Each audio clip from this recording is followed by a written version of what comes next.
Hello everyone, hello viewers. Welcome to the next edition of Health Forward. It's my privilege today to welcome someone very special, Mr. Mittal. He's been the former chairman and president of NASCOM, now also the chairman for Patients for Patient Safety Foundation. Someone who I have been watching or observing very closely. I have been having an opportunity to work with him in some way or the other. I really find him a very calm person who has a great clarity of thought. Very nicely and in a subtle way, he puts his point forward, which makes so much of sense when you sit back and you think about it. Thank you, sir, so much for being here with us today. Really appreciate your time. Thank you, Gaurav. For this. No, thank you for your kind words, Gaurav. And I've enjoyed being part of IPSC, and I'm sure this year as well is going to be a great success. I really wanted to thank you for, in a conference like this, giving patients a voice. And I think that actually shows that finally we are getting, there's so much that the healthcare professionals do, but here you're getting a patient really to talk about it. And I represent patients even in this podcast today. Thank you, sir, so much for all the nice words and for your time once again. So, sir, starting with the first thing, which I'm sure all of us would want to know and learn from you and from your experiences, when anybody looks at your profile, they see and understand that, you have had a complete digital IT background in your career. Could you take us to the beginning of your journey? Like, what drew you more towards patient safety, patient advocacy at large? Yeah, that's a good question. We might be in whatever profession we are, including in healthcare, we are also all patients, right? So I think that's a reality that will be there. But to your point, I was invited by CAHO, an organization which was trying to do on quality and patient safety. And they asked me to help them get technology and healthcare together. And I came in as a technology person. And when I was sitting through their presentation and I heard about safety, I heard some alarming numbers, which I couldn't believe. That in spite of everything that's going on, how come 1 in 10 people who are hospitalized get harmed? And that was very intriguing for me. I was just wondering why something like this would happen. And I think that was where I started getting involved. And I thought these numbers couldn't be correct. So I went and checked out on WHO. I went and checked. It wasn't about developing countries or developed countries. Even in developed countries, it was happening. It wasn't about urban and rural. It was happening all across. And I think that was the big alarm point where I think we said, can we do something on this? That's really interesting. Someone who, how you actually just understand the statistics and the numbers, and that draws you into doing something which is like giving so much of your time and attention to moving across industries. I think really hats off to you, sir, and thank you for sharing that experience with us. Has there been a particular moment or an experience that largely transformed patient safety from an idea into a personal mission somewhere or the other for you? So, it's interesting. I started reflecting that once we heard about 1 in 10, right? Then I realized, what, I've been through avoidable harm. And I said, my wife has been through avoidable harm. And when I was talking about this to my friends, then everybody had some story to tell about harm. And then we realized that, is there something that we could do? And, in the board that I am of a healthcare organization, I was participating in discussions on quality. And I was amazed how much do healthcare organizations work hard to keep us safe. How much money they spend, how much care they have. So why is it that in spite of all the efforts at hospitals, they're not ignorant, they're not negligent. There are standards, there is accreditation, whether it's JCI or NABH, things are happening. And then I realized there was one piece missing. And that piece was the patient himself or herself. We were not playing part in our own safe journey. So what we took on ourselves to do was saying, we will work with healthcare providers and we will find ways and means of telling patients what they can do to help prevent harm, whether it's at home or it is in their journey. And I think that is the moment that we said, wow, we have found what we want to do. And instead of doing this blame game and fight between provider and receiver, we will talk about what I, as the receiver of healthcare, will do. And I think that's where our journey started. And these stories have just made us more and more clear I could have also played a role in avoiding harm.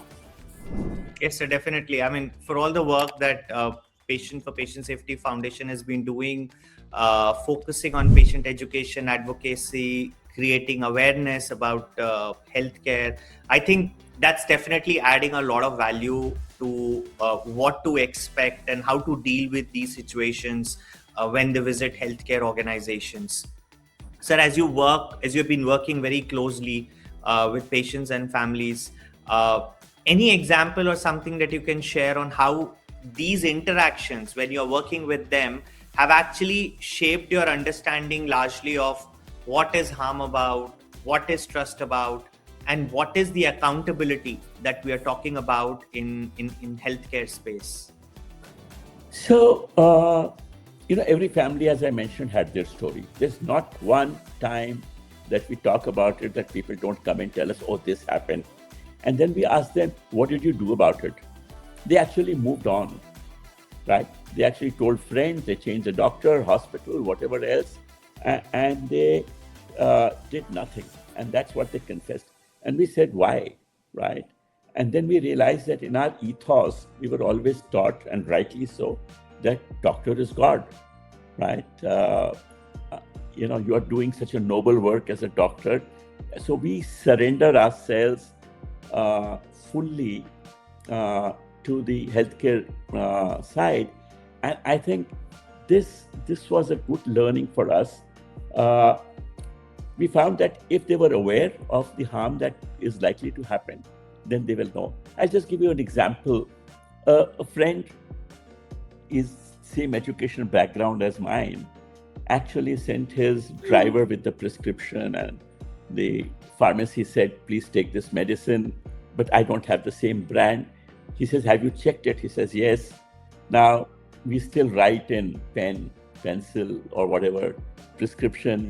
We have a joke that his handwriting can only be read by a pharmacist. But they made a mistake. This person was having this tablet twice a day when it was probably supposed to be had once a week, and it wasn't been related. Lo and behold, after he finished his first strip, he sent the driver again with the strip to buy. And he was in ICU for 16 days after that. Now, who do you blame in this? The handwriting of the doctor, the pharmacy guy, or me as the person consuming it? Now, in this chain, while we will tell the doctor to write in bold, we will ask the pharmacy person. But then even today, if you look at the medicine names, they are all sound alike, just one alphabet difference. Good. So we are now educating people, look here, it's very easy. You go to Apollo 24/7. If you download, you will get the composition. So you can check whether the alternate medicine is there or not. So I think these are the kind of things that we are learning ourselves. And by the way, we didn't come with this knowledge.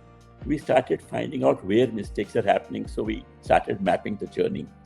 That's very true, sir. Actually, if I could think of something like that, so I was visiting one of the countries for an assignment, and when I had a problem, I was given the advice that was given was double the dose of what was required, and I actually took it for 3 to 5 days. It was not a medication which was critical, so it was all fine. But it just, as you rightly said, it could have been just a look-alike, sound-alike, and each one of us have gone through something or the other, because a lot of us just pop up medications at home, or any of the things that we go through. So, sir, thank you again for sharing that experience. In all your interactions with patients and families, what's that one unexpected thing someone has said to you that actually made you smile even in a serious moment? everywhere I go to talk, they now start putting a prefix called doctor in front of my name, right? And I have to tell him I'm not a doctor, but I think we are learning as well. And I remember my trying to explain somebody on some issue on preventive checks, and he says, "So you explained it so well, so much with empathy. Even my doctor doesn't." Right? So I said, suddenly we are being put on a pedestal that we don't belong to. But I think it's good. It's a big journey for us. We are working on it. I think, sir, I mean, everybody or every individual in healthcare serves a different purpose and a role. And it all adds up ultimately to safer healthcare, whether it's a doctor, a nurse, to even someone who is acting as a counselor, to even somebody who's cleaning a patient's room, or a security guard who's kind of protecting the property and patients in a healthcare organization. So I think it all somewhere or the other adds with their own individual contributions there. Sir, many patients actually hesitate to speak, and I know you kind of touched this point earlier in the conversation, that they hesitate to speak when something feels wrong. What do you think largely that kind of silences patient voices in the most healthcare settings? So, I think first we should remember that nobody comes to the hospital by choice, right? You go to every other place. If there is one place they don't come by choice, it's the hospital. And when they come, they are sick, they are anxious, they are distressed, and once they also have a big fear of reprisal, right? If I ask a question, will the doctor say Google पढ़ के आए हो क्या, right? Or will he be very curt? There is a hierarchy in the organization that happens, and I think sometimes doctors get very upset if you tell them that I asked for a second opinion, and he would say, don't you trust me? So I think there is a whole issue there where people don't really speak up, and there is no forum for speaking up. The language and culture is an issue. But Gaurav, I'll just give you an example. This is very recent. In a large hospital, somebody very close to me went to a doctor, very well renowned doctor, celebrity. There are 4 patients in his room, and the guy is attending this on the phone, and obviously he is stressed. And then his assistant came and said something. This person was shouting. Now, if in a doctor setting you shout, right, everybody is scared even to ask questions. So I think we haven't created an environment for patients to speak. Now, these are very different from customers to speak. You and I are customers of so many. We don't like a hotel, we call up and saying this is not there, the hotel room is smelling of smoke, or food doesn't taste good, you send it back. But what do I do? So I think part of the problem is the patient and what they're going through, hesitation and so on, and the other is the environment. So I think those two combined. And there are India, it becomes worse when it comes to language and culture, hierarchical structures and so on. Probably, sir, sometimes it's just that tipping point, even for the healthcare professionals, because they go through so much of mental stress, which we have been talking a lot about these days, of the mental health. But I think it's very important to look at that also, and how can we help that while also ensuring that patients are ultimately respected, we are empathetic towards them, and we take care of their needs in an appropriate way that needs to be done. Right. Sir, let's assume and imagine that there is Aladdin ka chirag, or there is a magic wand that is given to you at this point of time now, that works only once in healthcare. What small but a meaningful change would you use it for with that wand or a chirag? Yeah, honestly, I think I would hope that everybody gives a patient a chance to speak up, and a chance, not only chance to speak, for somebody to listen and then to act on, right? And when we talk about speak up, it's not about complain, it's not about cribbing. we're talking about somebody saying, doctor, I didn't understand. Doctor, I did not understand the discharge thing. Doctor, I've never been through an MRI. I'm scared. Can you please help me? Right? And I think if I had a magic wand, just that little empathy, right? And touch. So when we say he's a good doctor, it's not about the treatment. It's how the doctor came across, right? He explained, he asked, samajh gaye na, right? And I think that is what, if it happens, I think they will, and that used to be there. Except that the disease load, patient load has become so much. But that doesn't mean that we don't still find a solution for it. There are solutions. And honestly, Gaurav, if you ask me what are we doing today, we are actually trying to create that material which the doctors and nurses will never have time. So we are now saying, what is an MRI? What should you be cautious about? What is CT scan? Why are you questioning the doctor who is prescribing you an MRI? You need it because of this reason. So we are saying simply, when the patient comes, please take our QR code, scan it, which is okay. While he is waiting, he can read it, right? So we take away the burden from the doctor or the nurse, because we know they are under pressure. Sir, I must say that I think it was a very beautiful thought what you said, and the way you put it forward was really very touching. If someone has to just visualize that situation, that there is a patient, there's a technician who's putting hand on a patient's shoulder and saying, "Did you understand?" or "Samajh gaye na," as you rightly said, in a very beautiful way. I think that really makes a lot of difference. Nobody is perfect. We are not perfect. I think all of us are attempting and moving in that direction to ensure that it happens at every interaction. But I think it's very critical, and probably this is something which people should definitely take from this discussion that we are having, to see how they can improve these settings in their respective organizations going forward.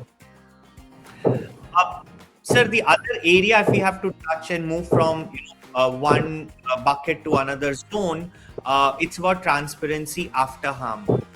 Now, transparency after harm is one of the hardest conversations in healthcare. And when we read literature, when we talk to many people in healthcare space, we understand that a lot of times, we don't even share these things with the patients, because unless and until something has been identified, let's stay out of it, let's keep away from it. Why to create that unnecessary discussion and kind of impact their vision or their image in the larger society? So from your experience, what matters most to patients and families in those moments?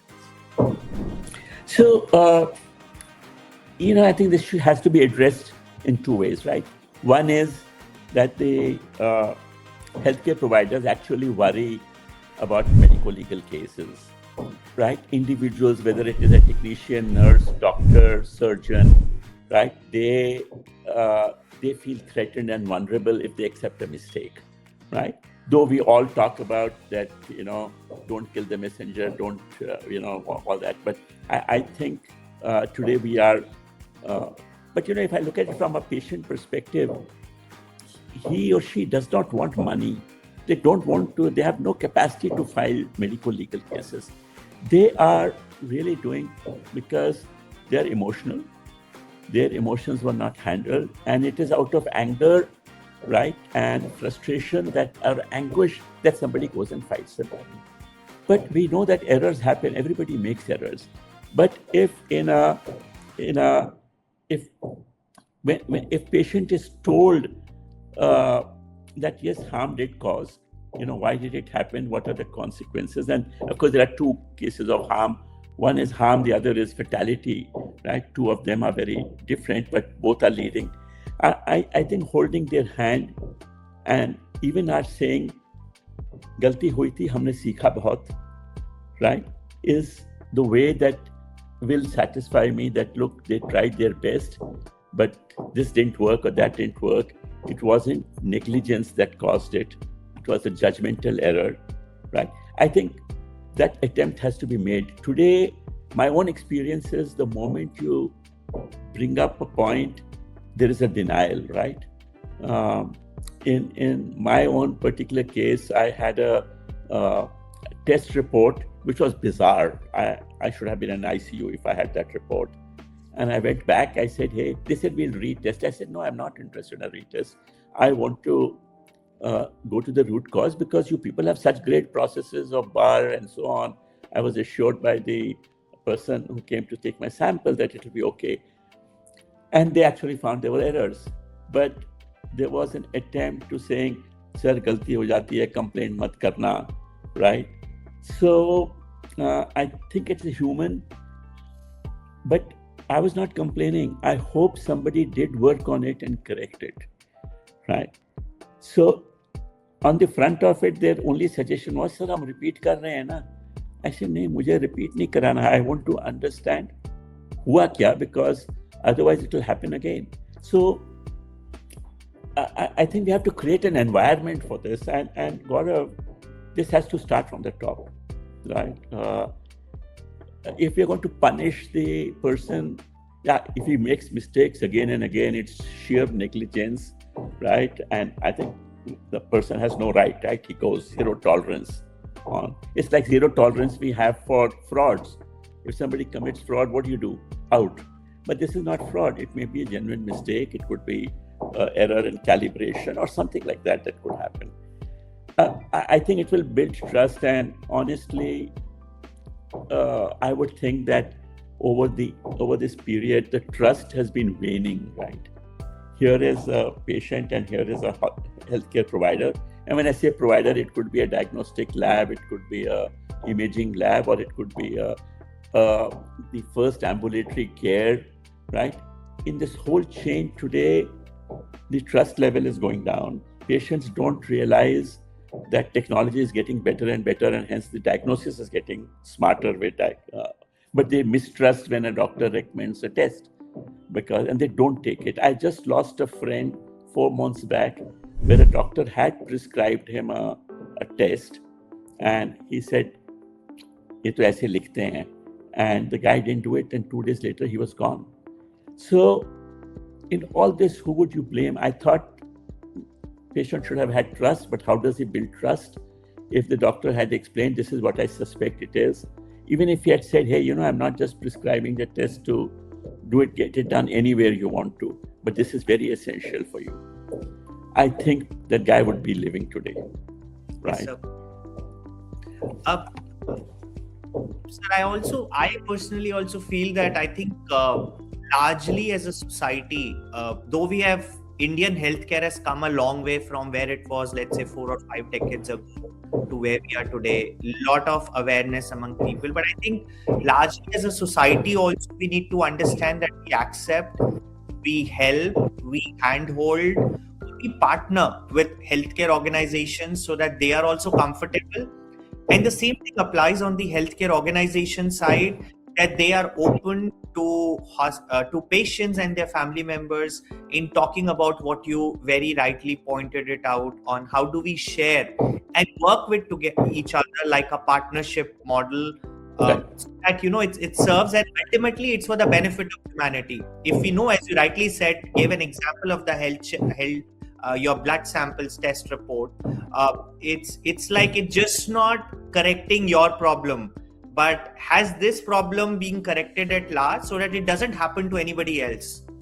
You not raising a complaint will solve your problem, but has this been sorted and done at large that this another patient wouldn't face something similar? So I think there's a lot of maturity that we still need to get in from both the ends that really need to work together, and probably in the next decade, who knows where we will be. And I think the work that you and your team is also doing will definitely add a lot of value to where we are heading towards. Thanks. So looking ahead, what changes give you hope that patient voices will become stronger, shaping safer healthcare systems in the future? I see we have been working on this for 3 years, right? Honestly, Gaurav, I thought it was an easy job because we looked at international. There were many foundations called Patient for Patient Safety, USA, Canada, and all. And we thought we'll just make it an Intel contextual stuff and leverage. We still leverage a lot of content that Apollo produces and others because you give a lot of guidance too. But then we realized that everybody was telling what the hospital should do. Nobody was telling what a patient can do. So we have been doing this.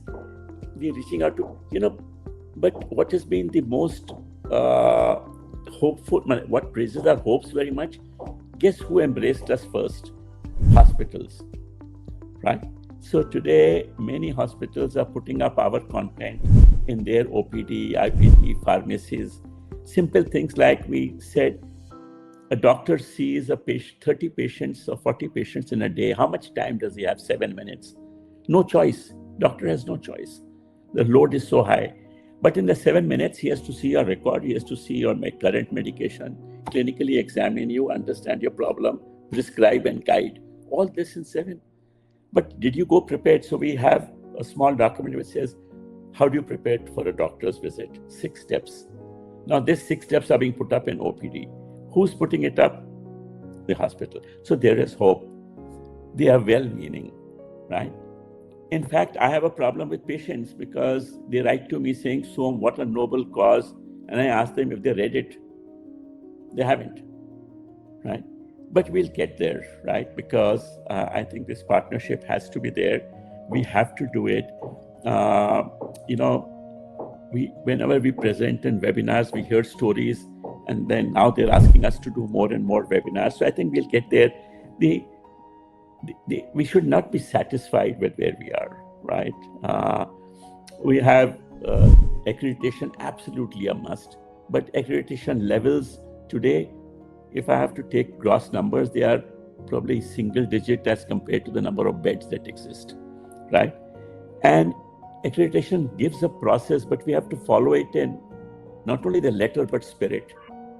And the question is, how do we go beyond the accreditation, right? How do we get truly patient's voice in? It's getting there because the intent is correct. I don't think anybody I met in the healthcare professional doesn't have. Your whole conference is called Patient Safety Conference, right? So that's the focus that you're putting in. So I think we will make a difference combined. We all have a role to play, like you said. You mentioned every strata in the hospital. Similarly, families, parents, right? Caregivers, all of us have our roles. We will be helping through our foundation, you and the patients to get the right outcomes at the end. And we hope it works. It's a long journey, but we will get there. Thank you, sir. I think you really summed it up largely in a very beautiful way. My one last question to you, sir. If there is one message you wish every healthcare leader would truly internalize about patient safety in their respective organizations, what would that be? We just like we treat doctor as God, in the Japanese ethos, they say customer is God, right? So there has to be a time where patient is not an object, right? You're not treating his disease, you're treating the patient. You're treating a customer. And if that customer focus comes in, everything changes, right? I would think all of us will fall sick in spite of all the preventive stuff we do. How would I, as a doctor, like my family to be treated? Please treat every other patient the same way as you treat your family. And I heard this expression in the healthcare that would you do this to your grandmother? Would you do this to your wife, to your mother, to your child? I think if everyone in the organization keeps repeating this sentence to themselves, I think we'll get there. Yeah, I think, sir. Yeah, you're very right. Actually, in one of my earlier sessions, I had Dr. Jim Molino, who's the Chief Operating Officer at JCI. He shared one of the examples very beautifully. He put it forward that he had an interaction with one of the patient's family, and they said that this is the first time we feel that someone has treated us like a human being and not as a patient. And when you were talking, I could relate to that because he also said something similar, and you even spoke about it in your previous question that you are talking about. I think that's really important, very critical. How are we being empathetic? How are we being kind to our patients and putting ourselves in their shoes and going through that process? And one of the things I think which is also very important is, sir, which we follow as like a basic ethos, that we uh, design a process keeping yourself in the shoes of the patient, not as what is convenient to you as someone who's sitting behind the billing desk or behind any other counter. You make the patient go from one counter to another counter, but because it's easy for you, because it's comfortable for you, but not for the patient. So I Right. think that's all very beautifully summed up by you in that line, sir. So thank you so much for sharing. Thank you. Lovely. Enjoyed the conversations. Thank you so much, sir. It was really a great time having this conversation with you on this, some of the key learnings and experiences that you shared, and I'm sure a lot of healthcare fraternity that is, kind of joined healthcare or learning and moving forward, they'll get to really learn a lot from your experience to move forward. How somebody who has been completely non-technical in healthcare or hospital background comes and moves into till a stage that people start calling him a doctor. So thank you so much, sir, for your time. Really appreciate that and loved having this conversation with you. Thank you. Thank you so much, Gaurav. All the best. Take care. Thank you, sir.